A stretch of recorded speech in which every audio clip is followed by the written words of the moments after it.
안녕하십니까. 음, 오늘은 용수공을 주장하다 두 번째 시간이 되겠습니다.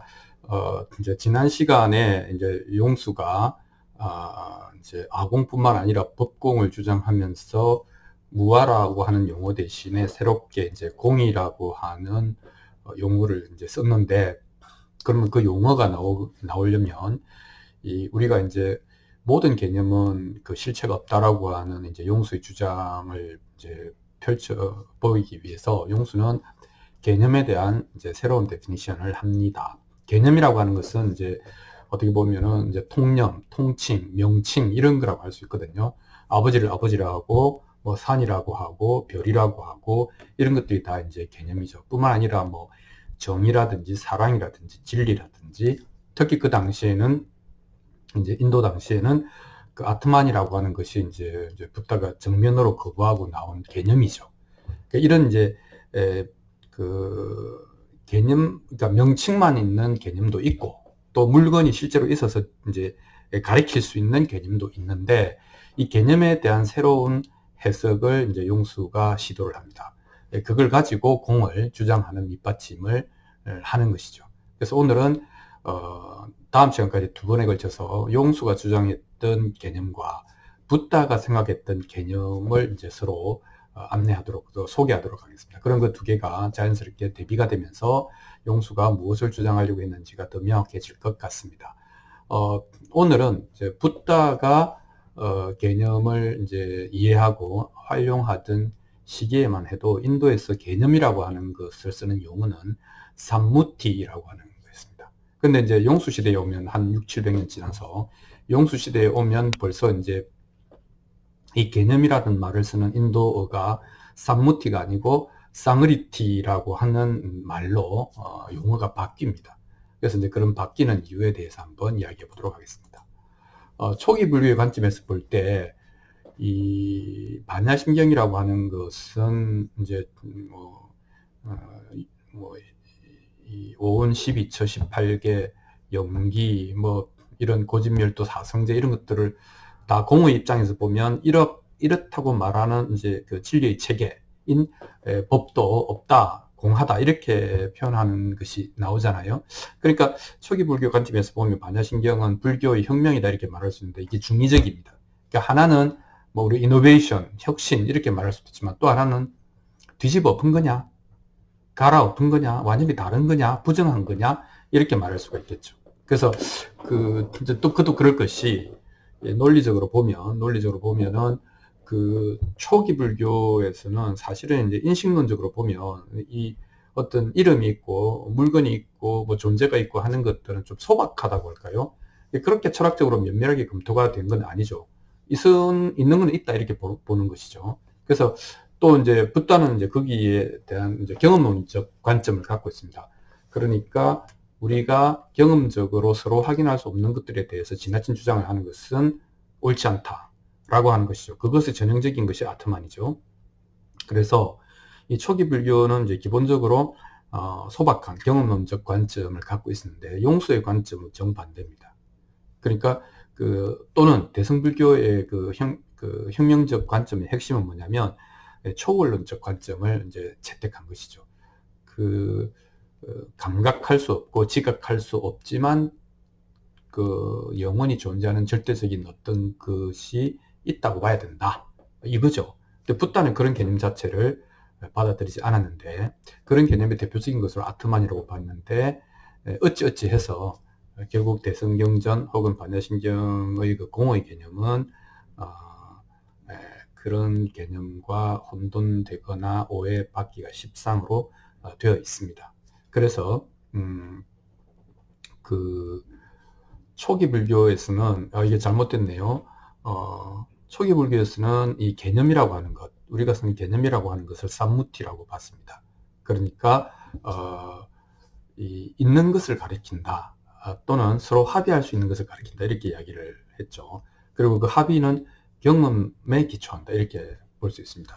잘못됐는데, 그 다음에 이제 이 용수가 채택한 이제 혁명적 관점, 초월론적 관점을 위해서 이 개념을 다른 언어로 바꿉니다. 그 개념은 쌈무티가 아니고 쌍으리티, 쌍어리티라고 하는 근데 이제 이건 정확하게 해석을 하면은 실제로 있는 것을 덮어서 가리는 이런 뜻이거든요. 이건 뭔 말입니까? 개념은 영원히 실제 그 자체를 표현할 수 없다. 의미 있게 올바르게 표현할 수 없는 것이다. 이렇게 이제 말을 한 것이죠.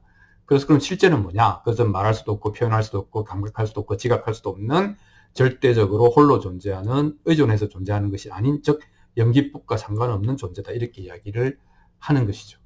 이게 이제 차이가 있는 겁니다. 자, 그렇다면 이런 이제 그 붓다 시대의 경험론적 관점에서 용수 시대의 절대로적인 관점으로 이 인식론이 바뀌는 겁니다.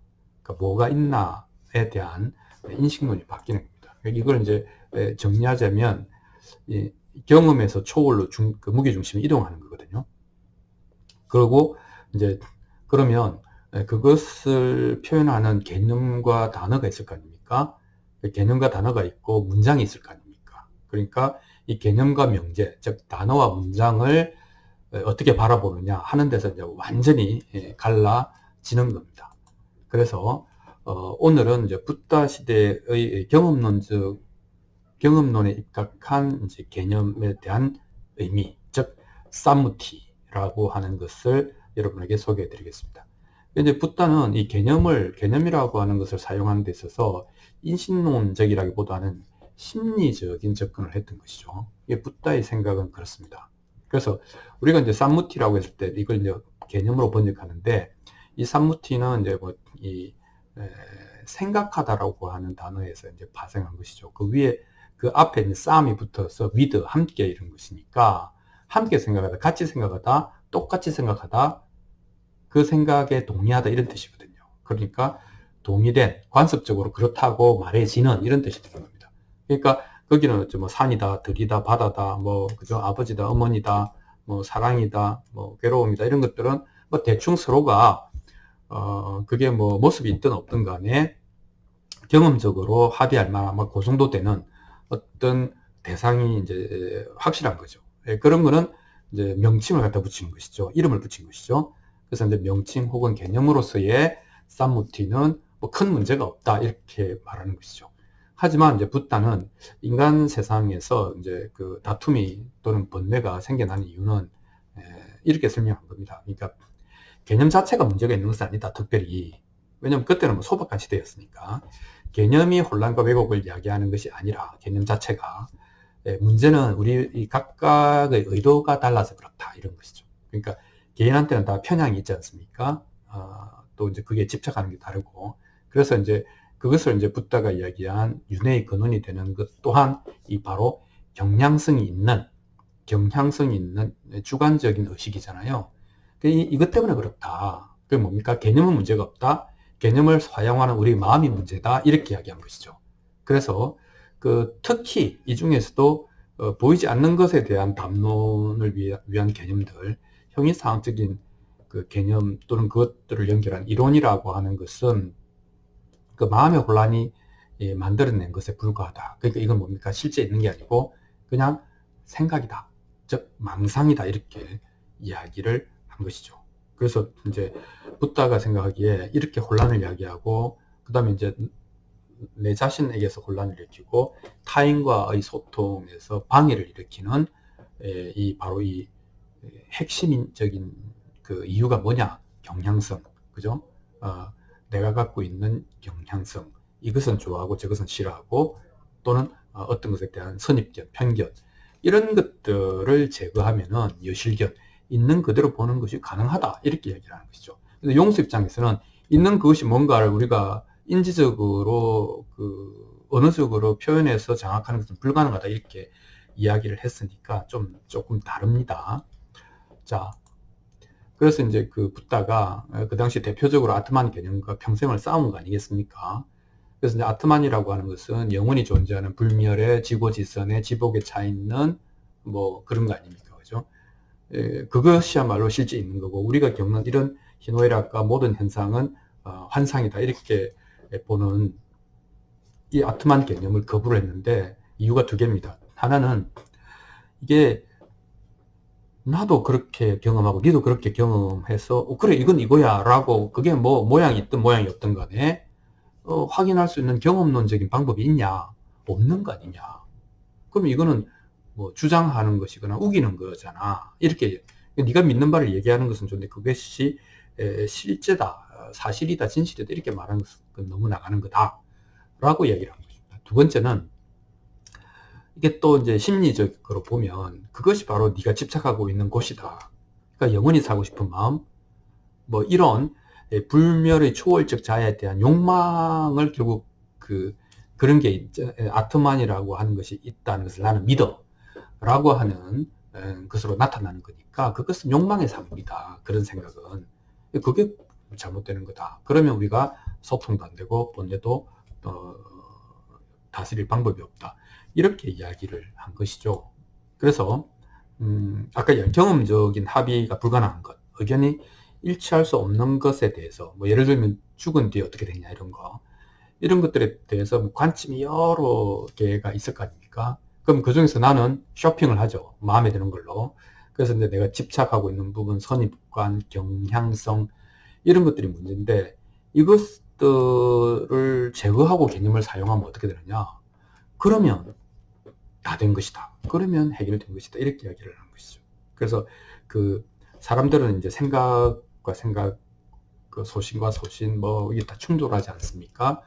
그 충돌이 이제 번뇌의 또 절반은 되는데, 이 이성의 충돌은 붓다 입장에서는 해결 가능한 거다. 어떻게 해결하는가 하면, 이 개념을 깨지 말고, 그 개념을 사용하는 내 마음을 깨끗하게 하면 된다.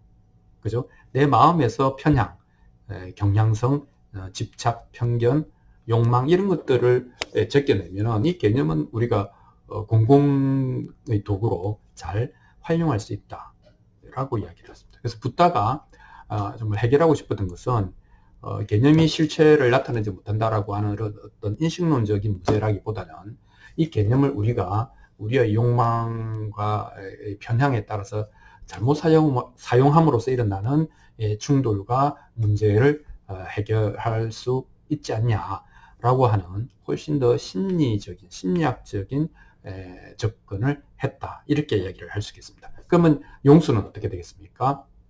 700년 후의 용수는 그게 아니고 일단 개념 자체가 문제가 있어. 개념 자체가 이 지각하고 감각하고 표현할 수 없는 것을 억지로 붙들어맨 언어로 것에 불과하기 때문에 실제로 상황이 어떤 건지 우리는 사실은 영원히 모를 수도 있다. 뭐 이런 생각을 할 수도 있고 그러면서 이제 개념을 대하는 우리의 자세가 아니라 개념 자체를 공격하기 시작하는 것.